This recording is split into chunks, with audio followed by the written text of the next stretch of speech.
here, and I just want to remind our viewers, play the comments that the IRS is politically charged.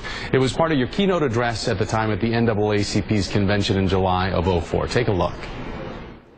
War's defenders have tried to stifle political debate. If you oppose the war, they say, you don't support our troops. That's nonsense. If it was up to us, every man and woman stationed in Iraq would be safely at home with their loved ones right now.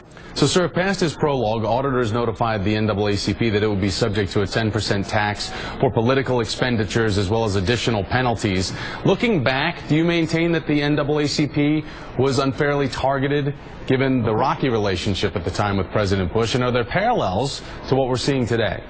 I don't think there are any parallels to what we're seeing today. Of course we were unfairly targeted. The letter the IRS sent to me, I was the chairman of the NAACP at the time, said I had criticized the President of the United States. And I've grown up thinking that was my right as an American citizen, and every American citizen had that right. I thought this was picking on the NAACP. It was close to the election. We're an effective get-out-the-vote apparatus. Most of the people who are going to turn out to vote are not by our design Democrats, but happen to be Democrats, and it was an attempt to weaken us just before the election. Sir, lawmakers on both sides of the aisle, though, they're coming down on what we're seeing today in the IRS, apparently targeting these Tea Party groups, doing so at a time in 2010 during the midterm elections where we saw an uprise in the Tea Party sweeping into Congress. Shouldn't there not be the same level of outrage, certainly from the White House?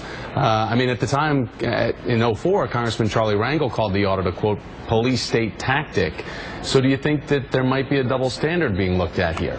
No, I don't think there's a double standard at all. I think it's entirely legitimate to look at the Tea Party. Here are a group of people who are admittedly racist, who are overtly political, who've tried as best they can to harm President Obama in every way they can. I don't think there are correct parallels between the incidents. It was wrong for the IRS to behave in this heavy-handed manner.